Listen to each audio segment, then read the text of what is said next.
मैं आज उन लोगों से ख़ास तौर से मुखातिब हूँ जो कि आई लव मोहम्मद लिखकर ये बताना चाहते हैं कि वो मोहम्मद सल्लल्लाहु अलैहि वसल्लम से मोहब्बत करते हैं। ये कैसी मोहब्बत है जो नफ़रत में बदल रही है, और इस मोहब्बत के नाम पर समाज में, देश में और ख़ास तौर से दो तबकों के बीच में नफ़रत बढ़ाने की कोशिश की जा रही है।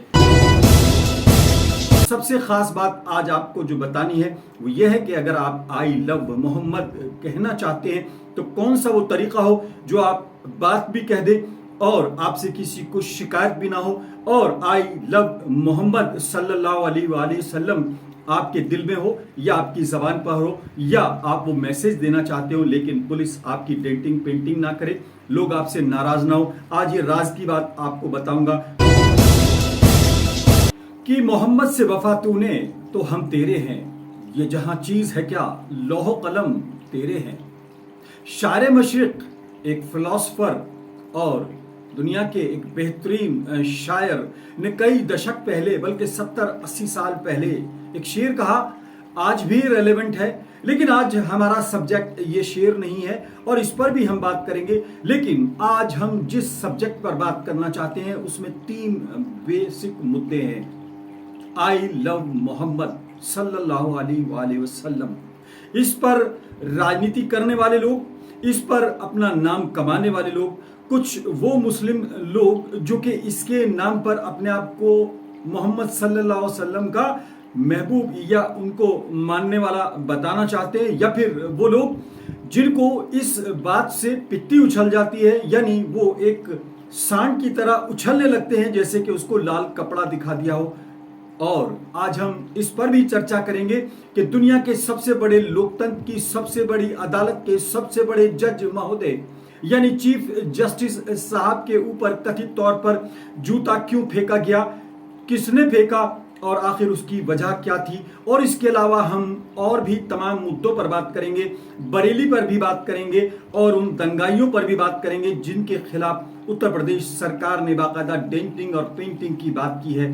बात हम ये भी करेंगे कि आगरा के अंदर करनी सेना के लोगों ने किस तरीके से तलवारें, हथियार और धारदार हथियार भाले लेकर प्रदर्शन किया, कितनी एफआईआर बरेली में दर्ज की गई, कितने लोगों की गिरफ्तारी आगरा में की गई, और रामजी लाल सुमन ने क्या आपत्तिजनक बात कही, आज हम उस पर चर्चा नहीं करेंगे। आप गूगल पर जाकर देख सकते हैं कि रामजी लाल सुमन ने क्या कहा था, लेकिन करनी सेना का प्रदर्शन कितना इफेक्टिव था और कैसे उन्होंने अपने समाज की बात को रखते हुए हथियारों का प्रदर्शन किया और पुलिस ने उनकी कितनी डेंटिंग पेंटिंग की। आज आपसे बहुत सारे मुद्दों पर बात करनी है, लेकिन सबसे खास बात आज आपको जो बतानी है वो ये है कि अगर आप आई लव मोहम्मद कहना चाहते हैं तो कौन सा वो तरीका हो जो आप बात भी कह दें और आपसे किसी को शिकायत भी ना हो, और आई लव मोहम्मद सल्लल्लाहु अलैहि वसल्लम आपके दिल में हो या आपकी ज़बान पर हो,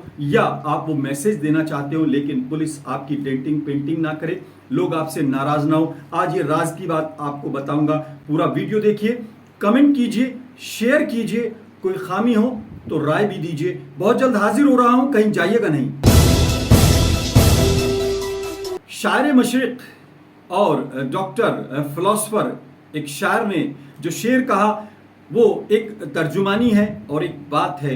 जवाब शिकवा में उनका ये शेर बेहद मकबूल रहा, बेहद लोगों ने पसंद किया और हमेशा रेलेवेंट रहेगा कि मोहम्मद से वफा तूने तो हम तेरे हैं, ये जहां चीज है क्या लौह कलम तेरे हैं।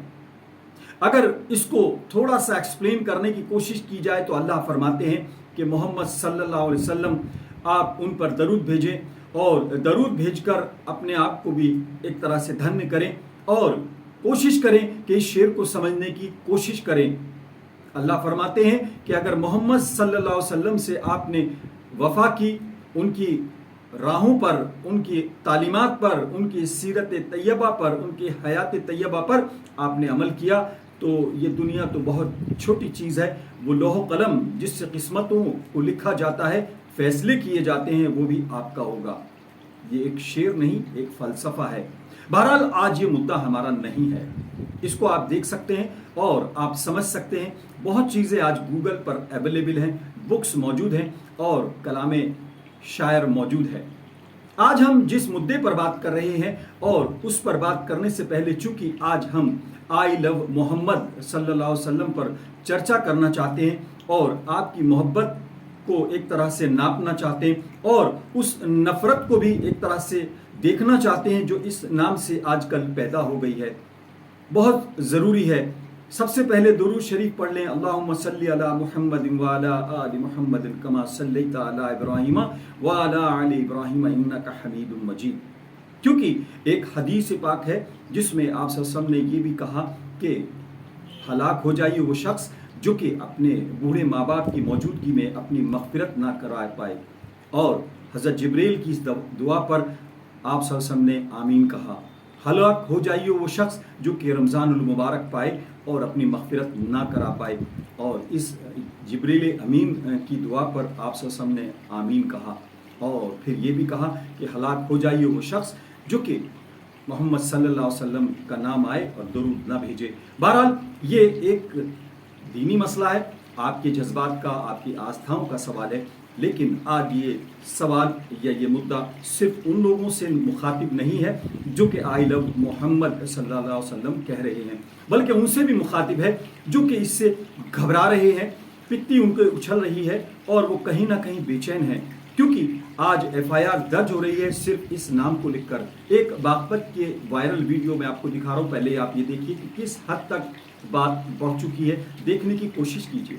मेरी बाइक पे लिखा हुआ है आई लव मोहम्मद, ठीक है, और ये इन साहब ने मेरा चालान काटा है आई लव मोहम्मद के ऊपर, देख लो। ये बोल रहे हैं ये विवाद है, ये आपत्तिजनक शब्द बता रहे हैं आई लव मोहम्मद को। हाँ, ये बोल रहे हैं कहीं दिखा ले, किसी को दिखा ले, ठीक है, और ना ही इस चीज का बेस बता रहे हैं कि किस बेस पर चालान काट रहे हैं, ठीक है। आई लव मोहम्मद को ये आपत्तिजनक बोल रहे हैं। इस वीडियो से इतना तो साफ हो गया है कि अगर आई लव मोहम्मद लिखेंगे तो चीजें क्या हो जाएंगी। आप क्यों लिखते हैं ये आपको समझना होगा, और आप लिखकर या बताकर क्या बताना चाहते हैं ये भी आपको समझना होगा, बल्कि जब आप समझेंगे तभी किसी को समझा पाएंगे। इसलिए आज ये वीडियो आप जरूर देखिए और मैं आज उन लोगों से खास तौर से मुखातिब हूँ जो कि आई लव मोहम्मद लिखकर ये बताना चाहते हैं कि वो मोहम्मद सल्लल्लाहु अलैहि वसल्लम से मोहब्बत करते हैं। ये कैसी मोहब्बत है जो नफरत में बदल रही है, और इस मोहब्बत के नाम पर समाज में, देश में और ख़ास तौर से दो तबकों के बीच में नफरत बढ़ाने की कोशिश की जा रही है। हालांकि ये दो तबके नहीं बल्कि कुछ खास लोगों के बीच कहा जाए तो शायद ज़्यादा बेहतर होगा, क्योंकि तबके बहुत मोहब्बत से रहते हैं। अगर बात करें हिंदू और मुस्लिम भाइयों की तो इनका एक दूसरे का पर्याय सबको मालूम है, एक दूसरे से इनका जुड़ाव भी मालूम है और कोई नफरत इनके बीच में नहीं है। लेकिन कुछ लोगों की इस पर सियासत चल रही है। आज इस पर बड़ी गंभीरता से बात करेंगे, देर तक बात करेंगे, लेकिन आज हम आपको कुछ बातें और भी याद दिला दें। दुनिया के सबसे बड़े लोकतंत्र की सबसे बड़ी अदालत के बीच चीफ जस्टिस महोदय के ऊपर कथित तौर पर जूता फेंका गया, उनकी बेइज्जती की गई, उनके ऊपर हमला किया गया। कथित तौर पर इस पर काफी नाराजगी का इजहार हुआ। आदरणीय प्रधानमंत्री महोदय ने तो यहां तक ट्वीट करके कह दिया कि ऐसी घटनाओं की देश में कोई जगह नहीं है। आपको हम ट्वीट का स्क्रीनशॉट दिखा रहे हैं, देख सकते हैं। आदरणीय प्रधानमंत्री महोदय ने तो बाकायदा इस पर दुख का इजहार किया और अपने ट्वीट में अपने दुख का, अपने अफसोस का इजहार कर दिया। मामला गंभीर था, इसलिए आदरणीय प्रधानमंत्री महोदय खामोश न रह सके। ये अलग बात है कि उनका बयान ट्वीट के द्वारा ही सामने आ पाया है, लेकिन इस मुद्दे को अगर आप और गंभीरता से देखेंगे तो कुछ लोगों ने इसको संविधान पर हमला बताया, कुछ लोगों ने इसको देश की कानून व्यवस्था पर हमला बताया, कुछ लोगों ने कहा कि ये लाकानूनियत यानी लॉ एंड ऑर्डर के लिए सवाल है, खतरा है। कुछ लोगों ने कुछ कहा, कुछ लोगों ने तो यहाँ तक कहा कि बाबरी मस्जिद के ऊपर फैसला सुप्रीम कोर्ट ने सुनाया। कुछ लोग उससे नाराज जरूर थे, लेकिन किसी ने जूता नहीं फेंका। 3 तलाक पर फैसला आया, एक समाज के कुछ लोग इससे आहत जरूर हुए होंगे, ऐसा लोगों ने कहा, लेकिन किसी ने जूता नहीं फेंका। और आदरणीय चीफ जस्टिस महोदय के ऊपर जूता फेंका गया। क्यों फेंका गया? पहले उन महोदय की बात सुनते हैं कि उनको आखिर ऐसा क्या हुआ कि उन्होंने दुनिया के सबसे बड़े लोकतंत्र की सबसे बड़ी अदालत के सबसे बड़े मुखिया पर जूता फेंक दिया। सुनिए। मैंने कुछ भी नहीं किया है। आप मेरे ऊपर सवाल उठा रहे हैं। परमात्मा ने जो करवाया वो मैंने किया। मैं करता नहीं, महज साक्षी हूं। वो उसने करवाया, उसकी इच्छा पूरी हो। उसकी इच्छा होगी कि मैं जेल जाऊं या मुझे फांसी लगा दी जाए या मुझे मार दिया जाए, तो वो परमात्मा की इच्छा है। मैं कहता हूं वो परमात्मा की इच्छा पूरी। अलग अलग लोग इस घटना को कैसे देख रहे हैं ये भी आप जरूर सुनिए, समझिए और ये देखने की कोशिश कीजिए कि आखिर चल क्या रहा है। भूषण गवई जी सिर्फ जज नहीं है, चीफ जस्टिस ऑफ इंडिया है। देश के ऐसे पद पर विराजमान है वो, जो संवैधानिक तौर पर देश के लिए बहुत महत्वपूर्ण पद पर बैठे। ऐसे व्यक्ति के ऊपर इस प्रकार के सरफरे लोग, सिरफिरे लोग हमला करेंगे। और बहुत ही घृणित और कृतज्ञ घटना घटी है सुप्रीम कोर्ट में। सुप्रीम कोर्ट के प्रथम बुद्धिस्ट अम्बेडकरवादी chief justice of India Gavai ji के ऊपर जूता फेंकने का प्रयास किया गया है। और यह क्या दर्शाता है? एक अम्बेडकरवादी, एक बुद्धिस्ट और एक निष्पक्ष, एक दलित समाज का व्यक्ति इतने ऊंचे पद पर कैसे बैठा हुआ है? उसके खिलाफ नफरत है। यह नफरत केवल सीजीआई के प्रति ही नहीं है, बल्कि पूरे समस्त बहुजन समाज के प्रति है। और जूता फेंकने वाला या जो कोशिश कर रहा था जूता फेंकने का, कुछ सवर्ण समाज का है। और जो कह रहा था अपने आप को सनातनी, ये जो दलित हैं, पिछड़े हैं, अगर हिंदू धर्म को छोड़ दें। जूता फेंका गया, हम इसकी कड़ी निंदा करते हैं। ये लोकतंत्र के लिए शर्मनाक है। और जो घटना हुई है ये चिंता का विषय है और एक बड़ी घटना हुई है। गवई साहब दलित समाज से आते हैं और आप समझ सकते हैं जो व्यक्ति सर्वोच्च न्यायालय का मुख्य न्यायाधीश हैं, माननीय गवई साहब, वो संवैधानिक पद पे बैठे हैं। आज वो सुरक्षित नहीं है।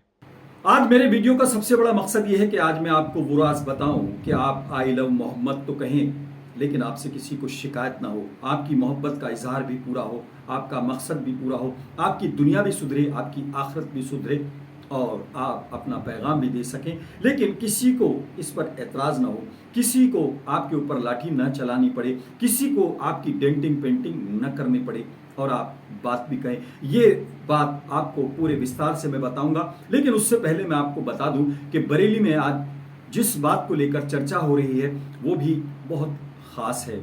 इसी आई लव मोहम्मद की बात आगे बढ़ी और एक मौलाना जो बहुत दिनों से आइसोलेटेड थे, अलग अलग पार्टियों को अलग अलग समय पर सपोर्ट करते रहे और कभी वो बीएसपी को सपोर्ट करते रहे, कभी वो समाजवादी पार्टी को सपोर्ट करते रहे, कभी वो कांग्रेस के लिए वोट की बात करते रहे, कभी वो बीजेपी की सपोर्ट करते रहे, कभी उन्होंने अपना ही एक अलग पॉलिटिकल विंग बनाने की कोशिश की। उन्होंने लोगों को एक तरह से मोबिलाइज किया, कथित तौर पर उनके खिलाफ कई आरोप लगे, अरेस्टिंग हुई और उनको जेल भेज दिया गया। वो तो सुरक्षित या जैसे भी कानून की अभिरक्षा में जेल चले गए। लेकिन मारपीट, डेंटिंग पेंटिंग सड़क पर उन लोगों की हुई जिनको शायद ये भी मालूम नहीं था कि वो आखिर क्या कर रहे थे। ऐसी लीडरशिप, ऐसी क़यादत, ऐसी रहनुमाई आपको ही मुबारक। लोग पिटते रहे, सड़कों पर लाठियां खाते रहे और आपकी राजनीति चमकती रहे। ऐसी सियासत से क्या फायदा होने वाला है ये आप समझ सकते हैं। बहरहाल ये विस्तार में जाने की बात है, लेकिन आज सबसे बड़ा सवाल ये है कि डेंटिंग पेंटिंग बरेली में की गई बहुत लोगों की। उन्होंने एक प्रोटेस्ट किया, संवैधानिक तौर पर, कथित तौर पर उन्होंने अपनी बात को रखने की कोशिश की, लेकिन पुलिस ने पहले ही उनको लाठियों से एक तरह से ट्रीटमेंट देकर जेल के अंदर या जख्मी करके भेज दिया। बहरहाल बातें बहुत हैं, आरोप बहुत हैं, चर्चा बहुत है। लेकिन आगरा के अंदर हाल ही में आपने एक प्रदर्शन देखा होगा। कोई हाथ ऐसा नहीं था जिसमें तलवार ना हो, कोई हाथ ऐसा नहीं था जिसमें धारदार हथियार ना हो, कोई आदमी ऐसा नहीं था जिसने के बहुत गंभीर और एक तरह से उत्तेजक नारे ना लगाए हो। लेकिन पुलिस वहां पर डेंटिंग पेंटिंग करती नजर नहीं आई। लोगों का ऐसा आरोप है कि यहां पर पुलिस का रवैया कुछ और था, यहां पर कुछ और है। हम कंपैरिजन नहीं कर रहे, हम ये भी नहीं कह रहे कि आखिर आगरा का जो प्रदर्शन था वो रामजी लाल सुमन एक सांसद है समाजवादी पार्टी के, उनके बयान के बाद हुआ। हम ये भी नहीं कहना चाहते कि रामजी लाल सुमन ने आखिर क्या कहा, वो आप गूगल पर जाकर देख सकते हैं उनका क्या बयान था। हम उस पर नहीं जाना चाहते, लेकिन लोगों की नाराजगी थी, उनकी अभिव्यक्ति की आज़ादी थी, उन्होंने अपने आज़ादी का पूरा एक तरह से इस्तेमाल किया। बाबा साहब भीमराव अंबेडकर जी के संविधान में उनको जो प्रदत्त अधिकार हैं अपनी अभिव्यक्ति का, अपने भावनाओं की अभिव्यक्ति का, उन्होंने उसका इजहार किया। ये अलग बात है कि उनका गुस्सा चरम पर था, उनके हाथ में हथियार थे, तलवारें थी, भाले थे और एक तरह से अपने शौर्य का परिचय दे रहे थे। वही लोग सड़क पर आए, पुलिस यहाँ पर खामोश रही, डेंटिंग पेंटिंग नहीं करी। लोगों का आरोप है कि वही पुलिस, उसी उत्तर प्रदेश की पुलिस बरेली के अंदर उन लोगों के ऊपर लाठियां चलाती है जो कि अपने जज्बात का इजहार कर रही थी, कोई डिमांड नहीं कर रही थी। बहरहाल ये कानूनी मसला है, आप सुप्रीम कोर्ट जा सकते हैं, हाई कोर्ट जा सकते हैं, आप पुलिस की शिकायत कर सकते हैं, पुलिस में जा सकते हैं, मानवाधिकार में जा सकते हैं और राष्ट्रपति महोदय को आप एक तरह से ज्ञापन दे सकते हैं। लेकिन सवाल यह है कि आखिर क्या सबका साथ, सबका विकास और कानून सबके लिए बराबर है का नारा यहाँ पर इम्प्लीमेंट हुआ या नहीं, ये आपको सोचना पड़ेगा, समाज को सोचना पड़ेगा और इस पर आपको मंथन करना होगा। आपकी क्या राय है, आप कमेंट कर सकते हैं, राय दे सकते हैं और अपनी बात रख सकते हैं। बहरहाल ये कोई पहली बार नहीं हुआ है। आरक्षण के नाम पर आपने प्रदर्शन देखे होंगे, गुजरात में भी देखा होगा, हरियाणा में भी देखा होगा, रोहतक में भी देखा होगा, आगजनी भी देखी होगी, लड़कियों के साथ सरेआम सड़क पर उनकी इज्जत तार-तार होती हुई सुनी भी होगी, मीडिया रिपोर्ट्स में मौजूद है, गूगल कर सकते हैं, पुराने अखबार निकाल सकते हैं, वहां पर कितनी डेंटिंग पेंटिंग की गई ये आपने देखा होगा। बहरहाल ये हमारा सवाल नहीं है कि आरक्षण के मामले में जिस तरीके से उग्र प्रदर्शन हुआ, सड़कों पर तोड़फोड़ की गई, आगजनी की गई, वहां पर भी पुलिस को वही कार्रवाई करनी चाहिए थी जो बरेली में की है। ये पुलिस का अपना प्रेरोगेटिव है, अपना एक नजरिया है, वो किन को लाइक करती है और किन को डेंटिंग पेंटिंग करती है इसको तय करने का अधिकार ना आपको है ना हमको है।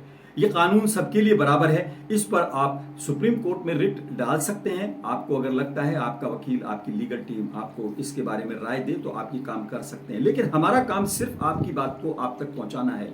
हम आपको सिर्फ याद दिला रहे हैं कि अगर आप आई लव मोहम्मद लिखेंगे सल्लल्लाहु अलैहि वसल्लम तो उससे आपकी मोहब्बत का इजहार होगा या नहीं होगा, लेकिन उससे लॉ एंड ऑर्डर की अगर प्रॉब्लम होगी तो आपके खिलाफ कार्रवाई एक तरह से तय है, निश्चित है।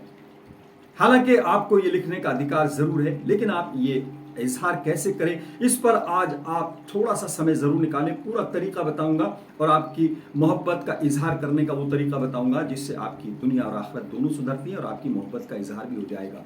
लेकिन सबसे बड़ा सवाल यह है कि आखिर सबका साथ, सबका विकास, सबके लिए कानून बराबर है, इस पर काम करने के लिए आपके पॉलिटिकल लोग क्या कर रहे हैं?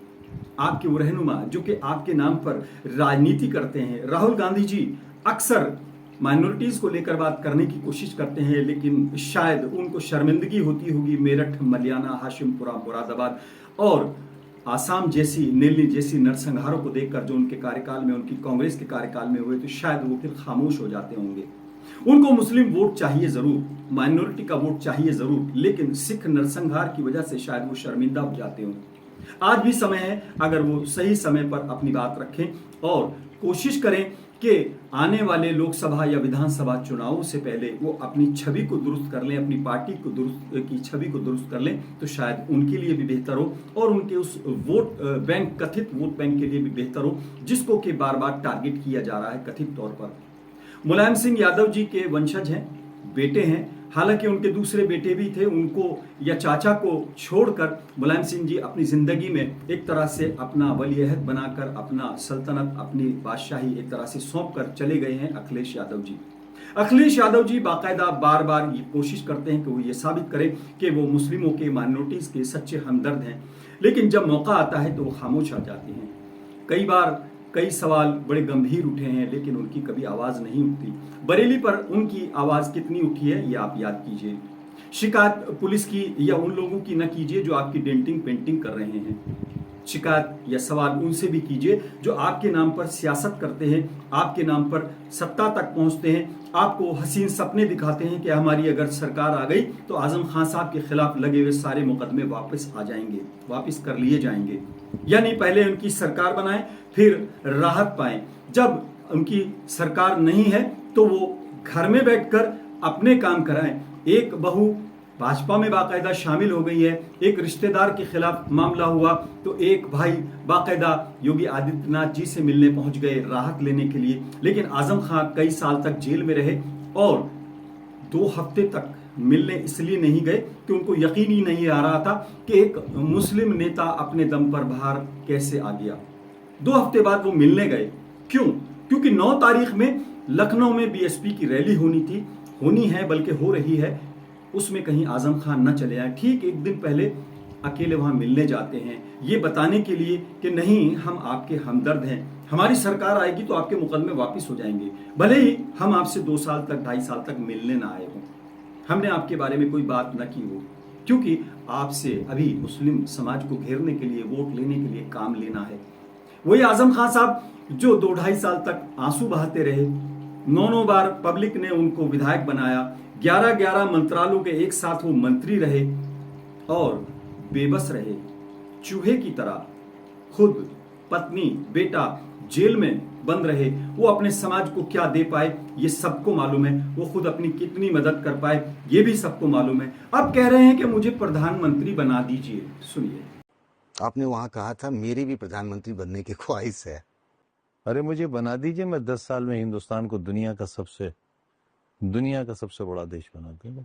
बहरहाल आपको लग रहा होगा कि टॉपिक हट गया है। आजम खान साहब अब प्रधानमंत्री बनने का ख्वाब देख रहे हैं। अभी आराम फरमा रहे थे, बाहर आते ही फिर फायर हो गए हैं, क्योंकि मीडिया के लिए हॉट केक है। मीडिया को ऐसे लोग चाहिए जो सिर्फ जबान पर चलना जानते हो, जिव्या जीवी, एक तरह से जबान चलाने के अलावा उनको शायद कुछ ना आता हो। कभी भी आपने देखा होगा किसी गंभीर मुद्दे पर उनकी जबान चलने के अलावा कभी आपने कोई ठोस बात नहीं देखी होगी। बखुदा हम जान दे देंगे अगर बाबरी मस्जिद की ईंट को भी किसी ने हाथ लगाया। बाबरी मस्जिद नहीं रही और बखुदा क्या हुआ ये आप भी जानते हैं। बहरहाल टॉपिक से नहीं हटना चाहते। आई लव मोहम्मद, इस पर अगर आपको अमल करना है, दिखाना है, तो आप सीरत पाक को पढ़िए, हयात तैयबा को पढ़िए आप सल्लल्लाहु अलैहि वसल्लम की, और ये देखिए कि मोहम्मद सल्लल्लाहु अलैहि वसल्लम नबुवत के ऐलान से पहले, नबुवत के इजहार से पहले उनका कैरेक्टर क्या था या उसके बाद क्या था। उन्होंने कभी झूठ नहीं बोला, सादिक और अमीन थे, सच बोलने वाले थे। उनके कट्टर से कट्टर दुश्मन भी ये कहते थे सूरज इधर की जगह इधर से निकल सकता है, लेकिन मोहम्मद सल्लल्लाहु अलैहि वसल्लम झूठ नहीं बोल सकते। आप और हम कितना झूठ या सच बोलते हैं ये आप याद कीजिए। अगर आई लव मोहम्मद कहना है तो सच बोलना शुरू कर दीजिए, सच का दामन थामिए और सादिक बनने की कोशिश कीजिए। आई लव मोहम्मद साबित हो जाएगा, किसी को एतराज नहीं होगा, कोई आपकी डेंटिंग पेंटिंग नहीं करेगा, आपकी आखिरत भी सुधर जाएगी और दुनिया तो संवर ही जाएगी। अमीन बनिए, अमानतदार बनिए, अमानत को खयानत से बचाइए, और अगर अमानतदार बन जाएंगे, अमीन बनने की कोशिश करेंगे और आप सल्लल्लाहु अलैहि वसल्लम की इस एक तरह से हयात तैयबा के इस पहलू पर अमल करेंगे तो आई लव मोहम्मद बाकायदा साबित ही नहीं हो जाएगा बल्कि पैगाम भी जाएगा। आप अमानतदार बनिए। आज सबसे ज़्यादा अमानत में खयानत कौन करता है? एक बार गिरेबान में झांकिए, अपने आसपास झांकिए और कोशिश कीजिए कि आई लव मोहम्मद कहने से पहले ये सोचिए कि आप कितने अमानतदार हैं, कितने सादिक हैं, कितने सच्चे हैं। आप मामलेदार बनिए, पड़ोसी का ख्याल रखिए, दुश्मनों का भी एहतराम कीजिए। एक लेडी, अगर बात करें आप सल्लम की हयात तैयबा का, सीरत पाक से एक बहुत मशहूर वाक़या नकल किया जाता है कि एक लेडी, एक औरत आप सल्लम के ऊपर कूड़ा फेंकती थी और लगातार फेंकती थी।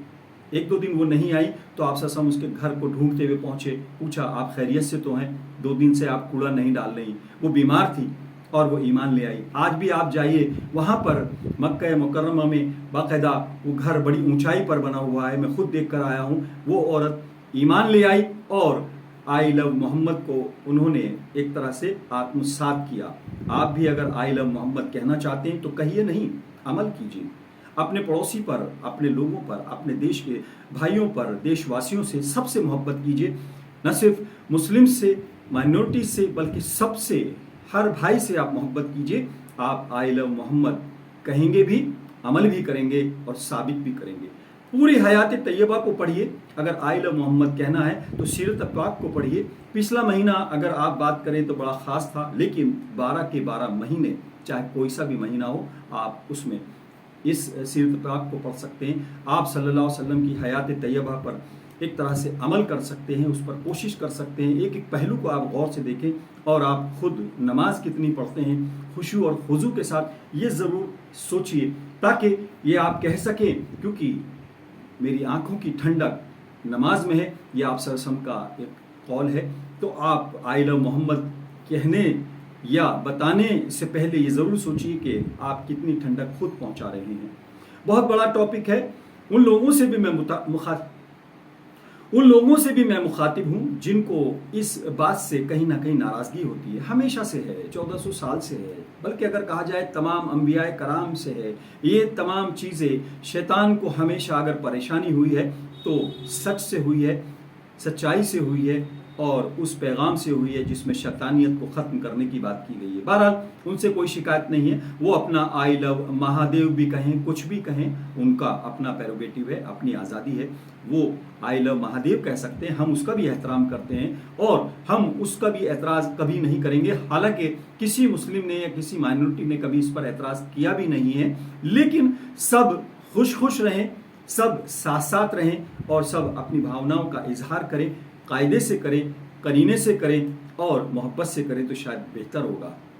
खबरें बहुत हैं, टॉपिक बहुत हैं, टाइम बहुत लगता है, लेकिन सच्चाई ये है कि आप क्रिस्प बात करें, आई लव मोहम्मद कहें नहीं, अमल करें, यही आपके लिए बेहतर है। आपसे रिक्वेस्ट है कि इस छोटे से चैनल को आप सब्सक्राइब कीजिए। कभी कभी हमारी खबरें या हमारी वीडियो देर से आती है, हमारे अपने जो रोज़गार के काम हैं वो भी हमारे लिए बहुत ज़रूरी है। और आपसे एक रिक्वेस्ट हो रही है, अगर हमारे चैनल पर विज्ञापन आए 1 से 2 सेकंड का या 20 सेकंड का, 10 सेकंड का, तो आप उस पर थोड़ा सा टाइम दें, उसे स्किप करने के बजाय देखें, क्योंकि वही हमारे लिए हमारी सबसे बड़ी मदद होगी।